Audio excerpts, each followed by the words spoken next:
After 37 minutes of death, she returned from the alien's torment. Dr. Sarah Chen had been dead for exactly 37 minutes when she opened her eyes on the medical bay table. The heart monitor's flat line suddenly erupted into erratic beeps as her chest heaved with desperate gasps.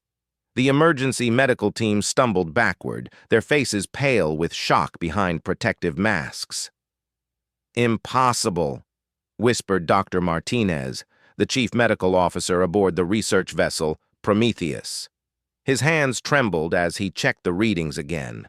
No pulse, no brain activity, no signs of life for 37 minutes. Yet here she was, sitting up on the examination table, her dark eyes scanning the room with an intensity that made everyone uncomfortable. Sarah's last memory before the darkness had been the alien probe ship materializing out of hyperspace near Jupiter's orbit. She remembered the blinding white light that had engulfed their research station, the screaming of metal as their hull was breached, and then nothing. Now she was here, somehow alive, on a ship she didn't recognize. "Where am I?" she asked, her voice hoarse but steady. The medical team exchanged nervous glances. "You're safe now," Dr. Martinez said, approaching cautiously. "You're aboard the Prometheus. We found you floating in space near the debris of Research Station Alpha 7. You've been clinically dead for over half an hour." Sarah's mind raced. The station, the attack, the creatures that had emerged from that impossible ship. She remembered now, not the dying, but what came after. The cold metal walls, the pulsing lights, the beings that had studied her like a specimen in a jar. "They took me," she said simply, causing the medical team to exchange worried looks. "The HFY. They took me aboard their ship." Dr. Martinez frowned. "Sarah, you've been through severe trauma, oxygen deprivation, exposure to vacuum. It's normal to have hallucinations, false memories." "Hallucinations?" Sarah swung her legs over the side of the table, standing with surprising steadiness. "Doctor, how exactly do you think I survived 37 minutes in the vacuum of space?" The question hung in the air like a challenge. Human beings couldn't survive more than 15 seconds in space without protection. Even then, death would come within minutes. 37 minutes was impossible. Yet the readings didn't lie, and neither did the security footage from their rescue shuttle. "We don't know," admitted Lieutenant Torres, the ship's security chief who had been observing from the doorway. "That's why Admiral Hayes wants to debrief you immediately." Sarah nodded slowly. She had expected this. What she hadn't expected was how clear her memories of the alien ship remained. Most humans who encountered the HFY never lived to tell about it. Those who did often returned as broken husks, their minds shattered by technologies beyond human comprehension. But Sarah felt different. Changed, certainly, but not broken. If anything, she felt stronger, more aware. She could sense the electromagnetic fields generated by the ship's systems, feel the subtle vibrations in the hull that spoke of engine patterns and structural stress. Most disturbing of all, she could sense the thoughts and emotions of the people around her like whispers at the edge of her consciousness. The debriefing room was sterile and cold, designed to be intimidating. Admiral Hayes sat across from her, flanked by intelligence officers and xenobiology experts. Recording devices hummed softly, capturing every word for analysis by teams back on Earth. "Dr. Chen," the Admiral began, his voice carefully neutral. "Please tell us everything you remember about your experience." Sarah closed her eyes, letting herself drift back to those terrible 37 minutes. "The ship was unlike anything in our databases. Organic in design, like it had been grown rather than built. The walls pulsed with bioluminescent veins, and the air tasted of copper and ozone." She described the HFY themselves. Beings of fluid shadow and crystalline bone, their forms shifting between states of matter at will. They had communicated not through sound, but through direct neural interface, flooding her mind with concepts and emotions that human language could barely contain. They were studying human resilience, she continued, her voice growing distant. They've encountered thousands of species across the galaxy, but they've never found anything quite like us. Most intelligent life forms break under physical stress, psychological pressure, or temporal displacement, but humans, we adapt. What do you mean by temporal displacement? Asked Dr. Reeves, the mission's xenobiology specialist. They can manipulate time, Sarah said matter-of-factly. Not travel through it, but stretch and compress it. They put me through scenarios that lasted hours, sometimes days, while only minutes passed in real time. Combat simulations, survival scenarios, psychological torture designed to break my mind. The room fell silent. The implications were staggering. If the Kethvar possessed temporal manipulation technology, it explained how they had managed to conquer species across half the galaxy in what seemed like impossibly short time frames. But I didn't break, Sarah continued, a slight smile playing at her lips. Every scenario they put me through, I found a way to survive, to fight back, to endure. They were fascinated. In their experience, most species would have collapsed into catatonic states within the first simulation. Admiral Hayes leaned forward. Did they give you any indication of their intentions toward humanity? Sarah's expression darkened. They're afraid of us, Admiral. For the first time in their expansion across the galaxy, they've encountered a species that doesn't fit their models. They can't predict our behavior, can't break our spirit the way they've broken others. That makes us dangerous. Afraid enough to leave us alone? No, Sarah said quietly. Afraid enough to try to eliminate us before we become a threat. The revelation sent shockwaves through the room. Earth's defensive capabilities were formidable, but they were designed to protect against human threats, not alien technologies that could manipulate time and space itself. There's something else, Sarah added, her voice barely above a whisper. They didn't just study me. They changed me, enhanced me in ways I don't fully understand yet. To demonstrate, she reached out and touched the metal table between them. The surface began to glow with a soft blue light, and hairline cracks appeared in the reinforced titanium alloy as if her touch had somehow destabilized its molecular structure. Dr. Reeves gasped. Molecular manipulation?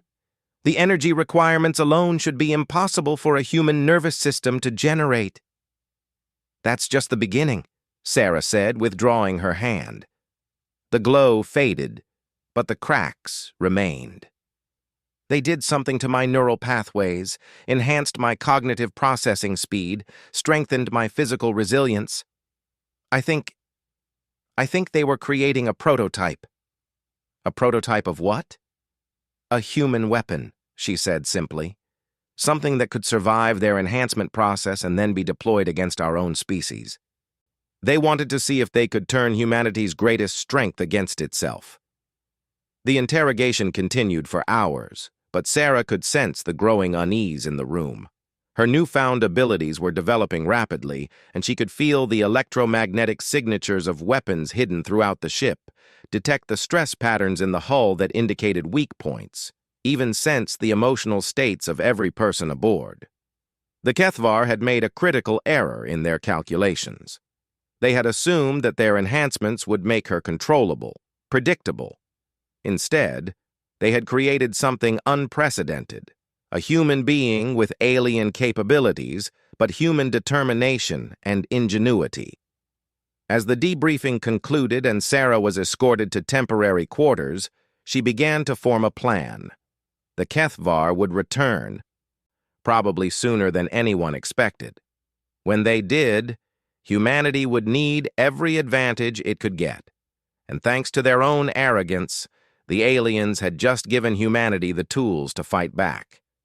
Sarah stood at the viewport in her quarters, staring out at the stars. Somewhere out there, the Kethvar were preparing their assault on Earth. They expected to find a primitive species, easily broken and conquered like all the others. They were about to learn why humanity had earned its reputation as the most dangerous species in the galaxy, not because they were the strongest or the smartest, but because they refused to surrender, even in the face of impossible odds, especially in the face of impossible odds. The first phase of the war was about to begin, and for the first time since her resurrection, Sarah Chen smiled. The preparation begins. 3 weeks had passed since Sarah's resurrection aboard the Prometheus, and Earth's military command was in chaos. The reports from Dr. Chen had triggered the largest mobilization effort in human history, but many still doubted her claims. How could aliens possess technology so advanced that they could manipulate time itself? How could one woman, no matter how enhanced, possibly understand the threat facing humanity? Sarah stood in the underground bunker complex beneath CENTCOM, surrounded by holographic displays showing Earth's defensive preparations. Ships were being recalled from the outer colonies, weapons systems were being upgraded, and evacuation plans for major population centers were being finalized. Yet she could see the fear in the eyes of everyone around her. "The particle beam arrays won't be enough," she said quietly to General Morrison, Earth's supreme military commander. "Their ships can phase in and out of normal space-time. Conventional weapons will pass right through them." "Then what do you suggest, Doctor?" the general asked, his patience wearing thin. Sarah had been making similar pronouncements for weeks, each one more dire than the last. Sarah touched the holographic display, her enhanced abilities allowing her to interface directly with the computer systems. The display shifted, showing new weapon configurations that shouldn't have been possible with current human technology.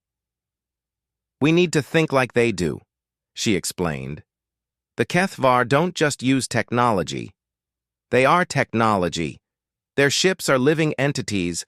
Their weapons are extensions of their biological systems.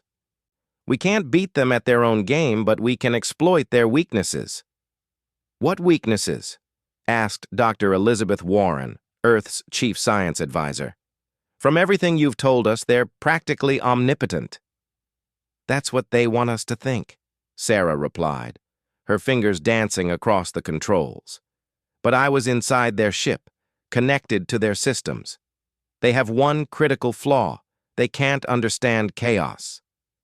The room fell silent as Sarah continued her explanation. "Every species they've conquered followed predictable patterns. Fight, negotiate, surrender. Even their most stubborn enemies eventually broke under the weight of inevitability. But humans don't follow patterns. We're the only species they've encountered that becomes more dangerous when cornered."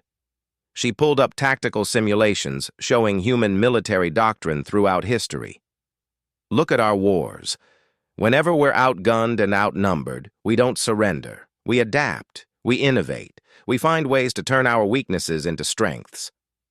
"That's inspiring, Doctor," General Morrison said dryly. "But inspiration won't stop alien death rays." Sarah smiled, and for a moment everyone in the room could see the predatory intelligence that lurked behind her enhanced mind. "No, but this will." The holographic display showed a new type of weapon system, one that combined human engineering with principles Sarah had learned during her captivity. Instead of trying to match the aliens' technological superiority, the design embraced human unpredictability.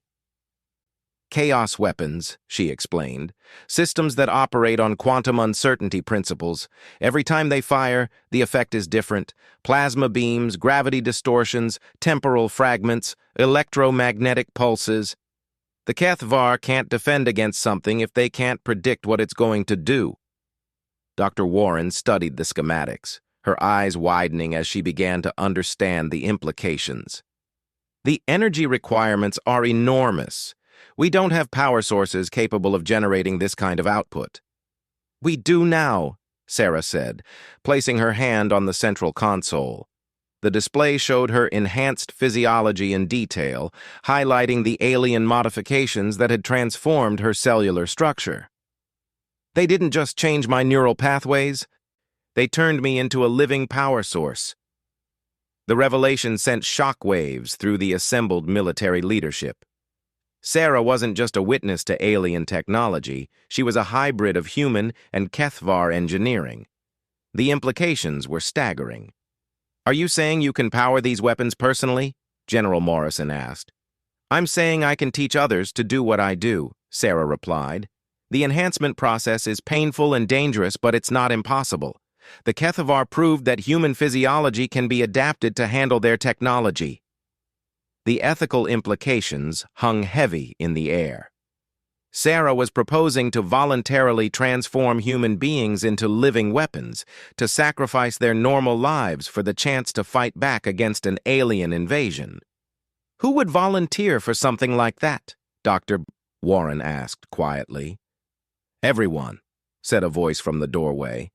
Colonel Marcus Hayes, Admiral Hayes' son and commander of Earth Special Forces, stepped into the room. "Doctor, with respect, you're underestimating what humans are willing to do to protect their home."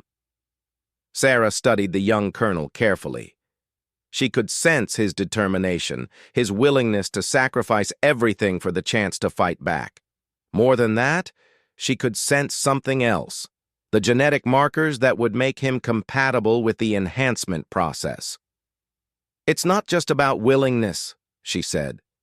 "The process requires specific genetic characteristics.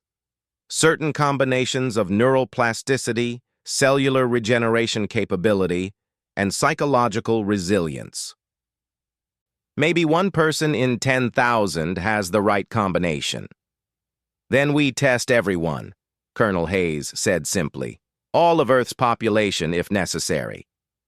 The testing process began immediately. Medical facilities across the planet were converted to screening centers, and within days, millions of volunteers were being evaluated for compatibility. The results were both encouraging and terrifying. Humanity had more potential candidates than Sarah had initially calculated, but the enhancement process itself proved to be even more dangerous than expected. Of the first 100 volunteers who underwent the procedure, only 12 survived. Of those 12, only 8 retained their sanity. But those 8 emerged from the process fundamentally changed, possessing abilities that bordered on the supernatural. Sarah stood in the training facility, watching the first generation of enhanced humans learn to control their new capabilities.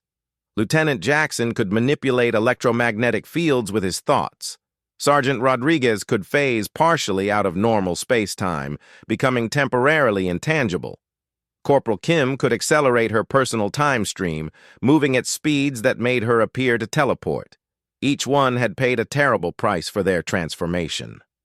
Jackson's nervous system had been completely rewired, leaving him in constant pain. Rodriguez experienced temporal displacement episodes that left her disoriented and confused. Kim aged at an accelerated rate, her enhanced metabolism burning through her cellular reserves. But they were alive, they were human, and they were ready to fight. The Kethvar made one crucial mistake, Sarah told the assembled enhanced soldiers. They assumed that giving us their abilities would make us like them, predictable, controllable. They don't understand that human nature doesn't change just because human capabilities do. She gestured to the weapons racks that lined the training facility, filled with the impossible devices her enhanced team had helped design. "We're not going to fight their war on their terms. We're going to fight a human war with alien tools." The training continued around the clock. Enhanced humans learned to work together, their combined abilities creating synergistic effects that even Sarah hadn't anticipated. Jackson could generate electromagnetic fields that Rodriguez could use as anchor points during her phase shifts. Kim could accelerate local time to give her teammates crucial extra seconds in combat situations. More importantly, they retained the one thing that made humans truly dangerous: their ability to improvise. The Kethvar had studied thousands of species, but they had never encountered beings who could adapt and innovate in real time during combat. As the weeks passed, Earth's defenses took shape around this core of enhanced warriors. Traditional military units were restructured to support and protect the enhanced soldiers. Weapon systems were designed to amplify their abilities rather than replace them. Command structures were rebuilt to take advantage of their superhuman reaction speeds and tactical processing capabilities. But the most important change was psychological. Humanity was no longer waiting passively for an alien invasion. They were preparing to take the fight to the HFY, to prove that some species were too dangerous to conquer. 3 months after Sarah's resurrection, the first HFY scout ships appeared at the edge of the solar system. Long-range sensors detected their impossible energy signatures, confirming everything Sarah had warned about. The aliens were coming, and they were bringing the full weight of their galactic empire to bear against humanity. In the command center, deep beneath Earth's surface, Sarah stood before the assembled military leadership. Her enhanced abilities allowed her to process the incoming tactical data faster than any computer, to see patterns and possibilities that would have taken normal humans hours to analyze. "They're testing our defenses," she announced. 3 scout ships, probably automated. They're trying to determine if we've developed any new capabilities since my escape. "Do we engage?" General Morrison asked. Sarah shook her head. "Not yet. Let them think we're still the same primitive species they studied 3 months ago. When the main fleet arrives, we want them to be completely unprepared for what we've become." The waiting was the hardest part.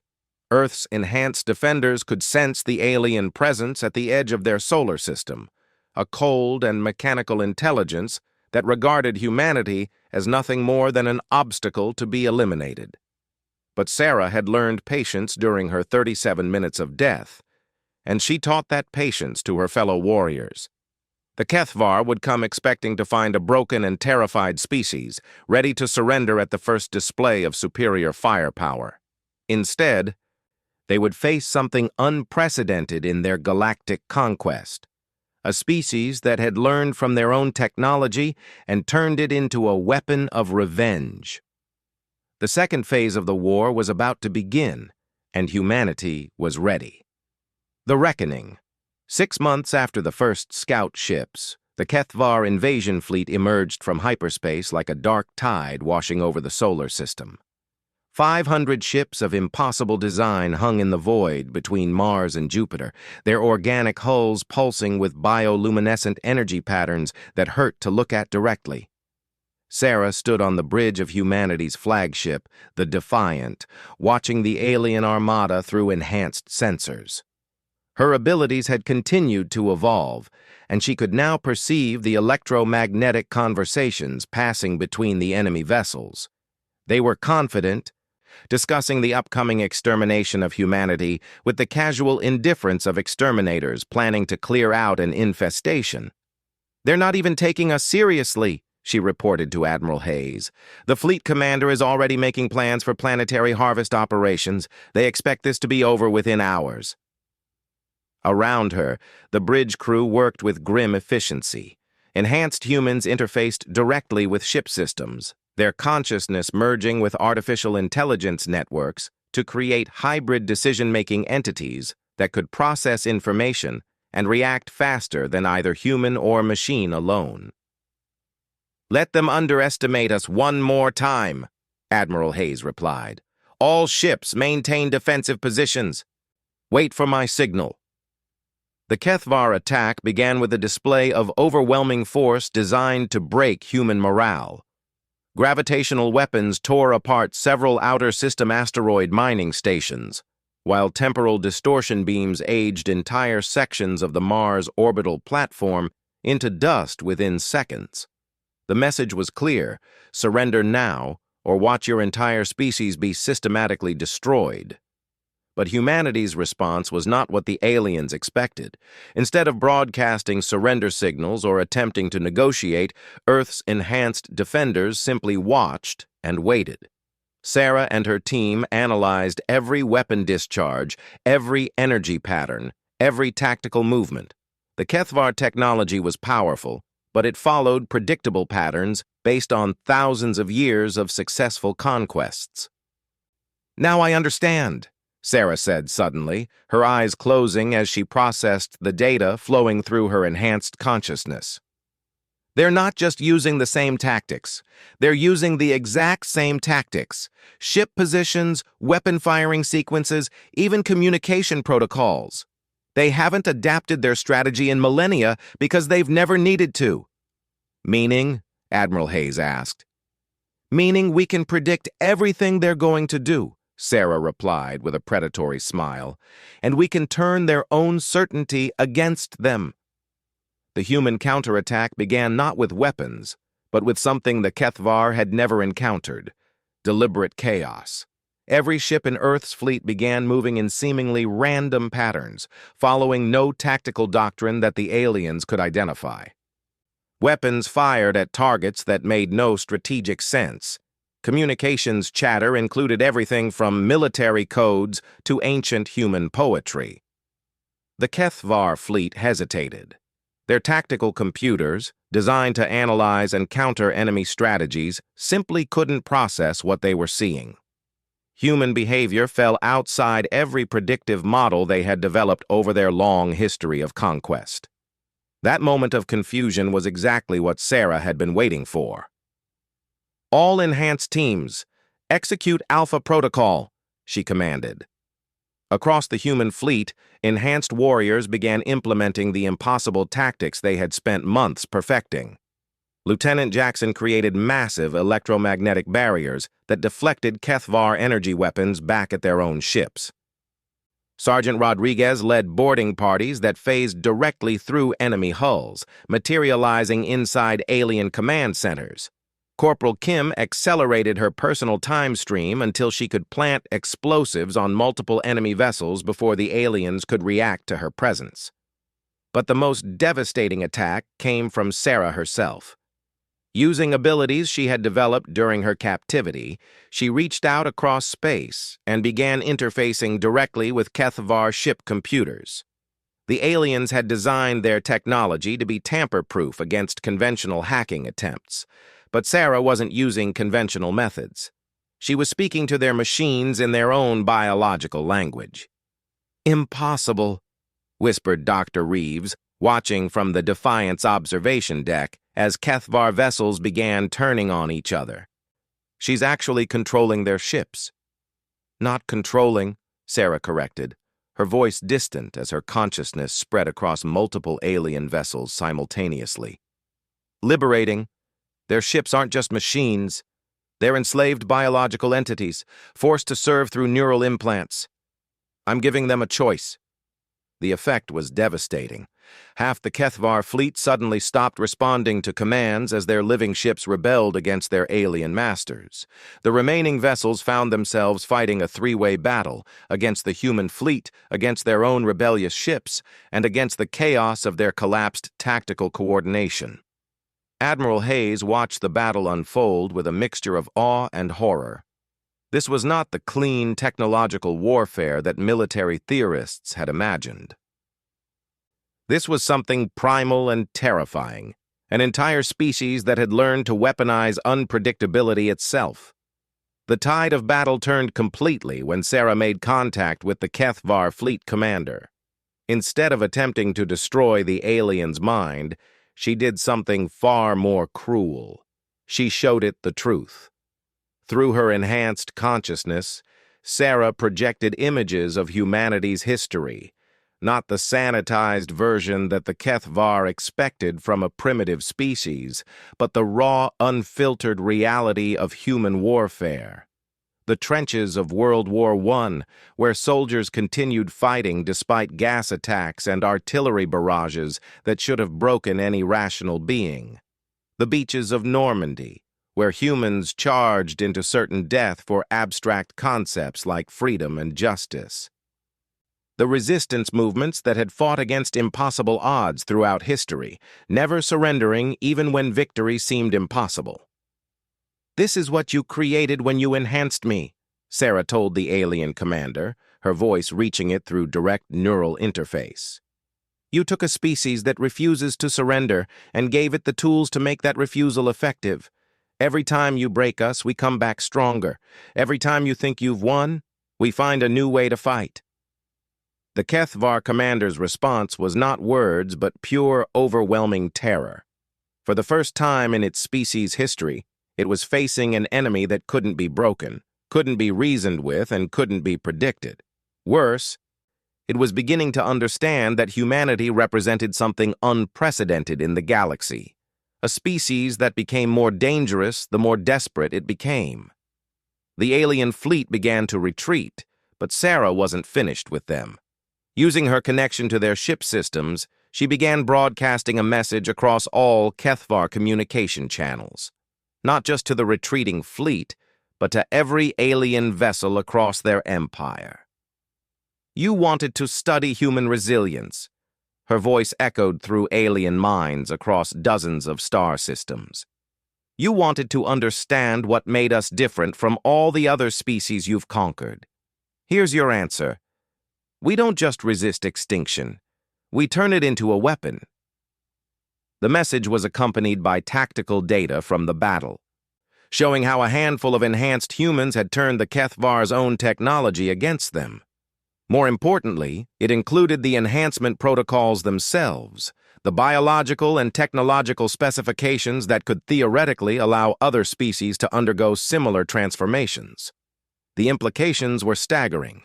For millennia, the Kethvar had maintained control through technological superiority and predictable conquest patterns. Now, every species they had ever defeated would have access to the tools needed to enhance themselves and fight back. "You've just declared war on an entire galaxy," Admiral Hayes said quietly as the last Kethvar ships disappeared into hyperspace. "No," Sarah replied, her consciousness slowly withdrawing from the alien systems. "I've just given the galaxy the tools to declare war on them. The Kethvar are about to learn what happens when you teach predators how to hunt." The aftermath of the battle was chaotic. Earth's enhanced defenders had proven that humanity could not only survive alien invasion, but could turn the invaders' own weapons against them. More importantly, they had demonstrated something that would reshape galactic politics forever, that any sufficiently desperate species could transform itself into something capable of challenging the established order. Within days, reports began flowing in from across Kethvar space. Slave species that had been conquered centuries ago were suddenly developing enhanced individuals of their own. Rebellions were breaking out on dozens of worlds, led by beings who had undergone crude versions of the transformation process Sarah had perfected. The Kethvar Empire, built on the assumption that conquered species would remain conquered, began to crumble as its subjects discovered they were not as helpless as they had believed.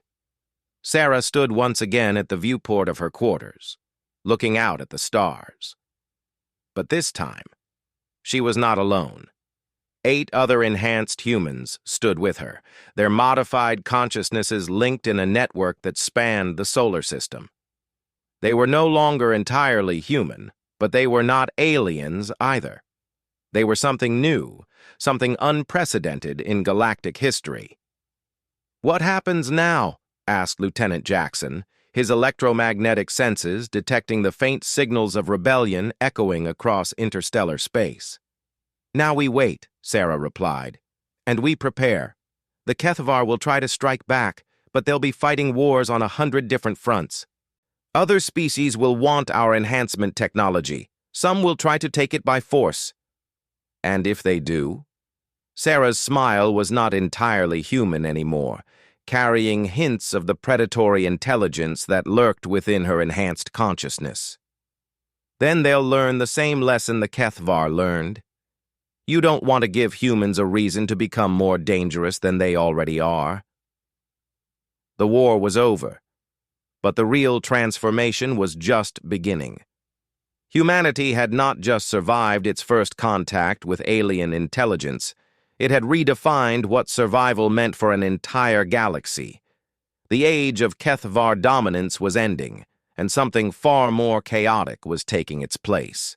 Across the stars, enhanced beings were awakening to their new capabilities. And with them came a simple but revolutionary idea, that no species had to accept conquest as inevitable, that even the most advanced oppressors could be challenged by those desperate enough to transform themselves into living weapons. The galaxy would never be the same, and that was exactly what humanity had intended. After 37 minutes of death, Sarah Chen had returned with more than just her life.